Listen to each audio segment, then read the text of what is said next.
जय जिनेन्द्र, कैसे हैं आप सब। आज़ो ख्वाहिश में आप सभी का स्वागत है। आज की ये विशेष जानकारी सभी के लिए बड़ी ही महत्वपूर्ण होने वाली है, क्योंकि हर घर में कोई ना कोई वास्तु दोष होता ही है।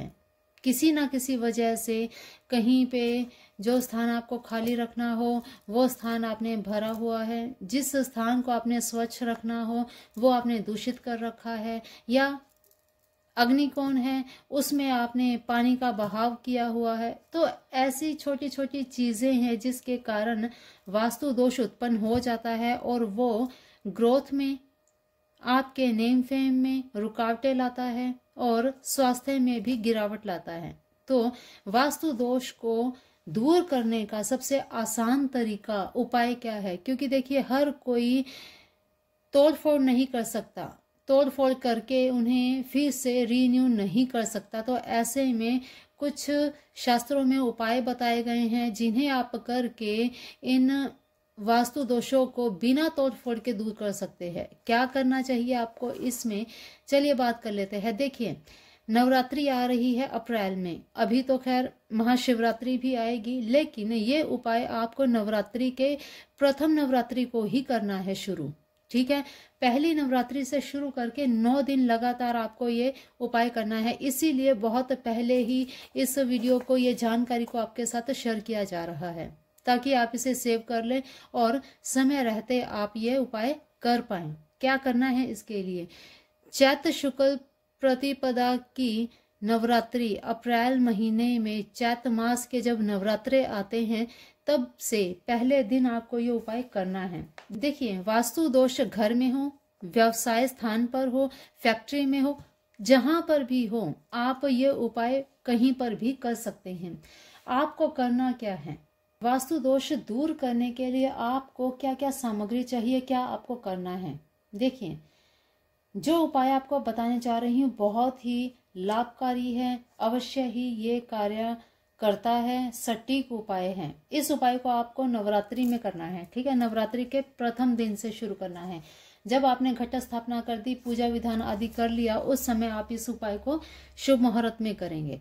ठीक है, उपाय में आपको क्या करना है, उपाय में आपको एक मटकी लेनी है, भरी हुई पानी की मिट्टी की मटकी लेनी है, और साथ ही आपको 11 कोड़ियां, 11 गोमती चक्र और 11 इलायची लेनी है। ठीक है, अब आपको जिस स्थान पर वास्तु दोष है उस स्थान के ईशान कोण में, जैसे ये आपको पर्टिकुलर स्थान दिखाई दे रहा है, ठीक है, यहाँ का ईशान कोण कौन सा होगा, है ना, उस हिसाब से आपको ईशान कोण में ये मटकी पानी से भरी हुई रख देनी है। अब इस मटकी में आपने एक एक करके, पहले एक एक करके 11 कोड़ियां डालनी है। 1 2 3 4 5 6 7 8 9 10 11 इस तरह से। फिर इसके बाद आपको गोमती चक्र डालने हैं, ठीक इसी प्रकार से 1 बाय 1, और हरी इलायची भी आपको इसमें डाल देनी है। ठीक है, इस प्रकार आप 11-11 की संख्या में कौड़ी, गोमती चक्र और हरी इलायची डाल दीजिए, अर्थात हर बार तीनों ही एक एक संख्या में लगातार 11 बार डाल दीजिए। अब इसके ऊपर आप मिट्टी के बर्तन से, मिट्टी का ढक्कन आदि कुछ भी आप ले लीजिए, मिट्टी की प्लेट रख कर उसके ऊपर आपको दक्षिण मुखी गणेश जी की मूर्ति रखनी है। अब दक्षिण मुखी गणेश जी की मूर्ति कैसी होगी, गणपति जी की जिनकी सूंड हमारी ओर से दाईं ओर और गणेश जी की दिशा से बाईं ओर हो। ठीक है, ऐसी आपको गणपति जी की प्रतिमा लेनी है और उसे आपने मटकी के ढक्कन के ऊपर रख देना है। अब अगले दिन तक मटकी को ऐसे ही रखा रहने दीजिए।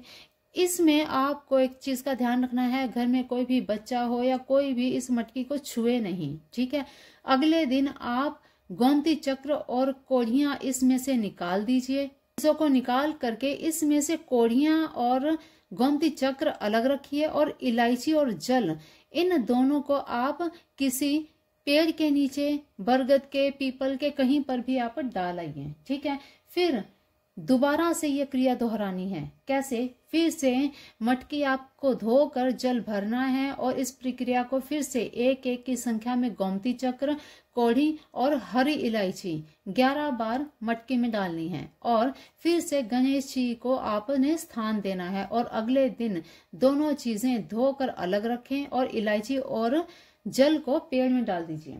इस प्रकार से आपको यह क्रिया 9 बार करनी है, 9 दिन लगातार डेली। ठीक है। 10वें दिन आप पानी को पेड़ में डालने के स्थान पर अपने वास्तु दोष वाले सारे स्थानों पर छिड़कना है। ठीक है। गणेश जी की तस्वीर और प्रतिमा जो भी आपने रखी है, ठीक है, उसे आपको अपने व्यवस्थायी स्थान पर रखना है। ठीक है। वहां पर आप स्थापित कर दीजिए।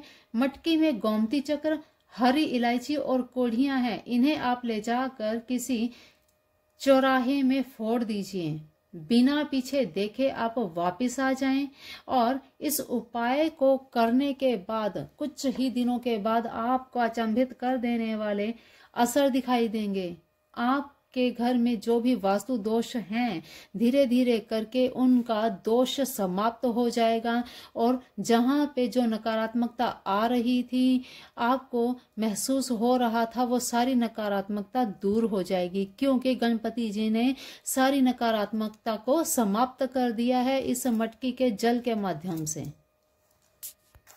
तो इस तरह से आपको अपने घर में वास्तु दोष निवृत्ति के लिए ये उपाय जरूर करना चाहिए। एक ही बार आपको साल में ये उपाय करना है। इस बार नवरात्रि में किया, फिर इसके बाद अगली बार नेक्स्ट ईयर आपको नवरात्रि में करना है। हर बार आप अपने घर की शुद्धि करें इस जल से। आप ये जल घर में भी और व्यवसाय स्थान पर भी, जहां पर आपको वास्तु दोष लगता है, वहां पर आप ये जल छिड़क दीजिए। ठीक है। तो इस प्रकार से इस उपाय का आप लाभ ले सकते हैं। बिल्कुल विश्वास के साथ कीजिए, बहुत ही सटीक उपाय है। इसे करना बिल्कुल भी मत भूलिएगा। नवरात्रि के पहले दिन से इस उपाय को शुरू करना है और चैत्र शुक्ल पक्ष की नवरात्रि इस बार 9 अप्रैल को दिन रहेगा मंगलवार। ठीक है। तो इस दिन से शुरू हो रही है, तो अवश्य ही आप इस वीडियो को पहले से ही सेव करके रख लीजिए ताकि समय आने पर आपको ये जानकारी आपके याद रहे और आप इसका लाभ ले पाएं। ठीक है। तो चलिए आज की वीडियो में, आज की विशेष जानकारी में इतना ही। बहुत ही आसान सा उपाय है। देखिए 2-3 ही चीजें हैं, सिर्फ मटकी है, मटकी, गोमती चक्र, इलायची और कोढ़ियां, बस आपको सिर्फ और कुछ भी नहीं करना। तो बहुत ही आसान सा उपाय है। बिना तोड़ फोड़ के इस तरह के उपाय करके आप अपने घर के हर प्रकार के वास्तु दोष को दूर कर सकते हैं। तो चलिए आज की वीडियो में इतना ही। मिलते हैं फिर ऐसी नई वीडियो में नई जानकारी के साथ। तब तक के लिए अपना ध्यान रखिए, मस्त रहिए, स्वस्थ रहिए। जल्द ही आने वाली है भगवान भोलेनाथ पर शिवरात्रि पर विशेष वीडियो। उस वीडियो का भी आप बेसब्री से इंतजार कर रहे होंगे। तो नेक्स्ट वीडियो हम शिवरात्रि पर ही करने वाले हैं। तो चलिए आज के लिए इतना ही। अगली वीडियो आए तब तक के लिए अपना ध्यान रखिए, मस्त रहिए, स्वस्थ रहिए, अपने अपनों का भी ध्यान रखिए। जय जिनेंद्र।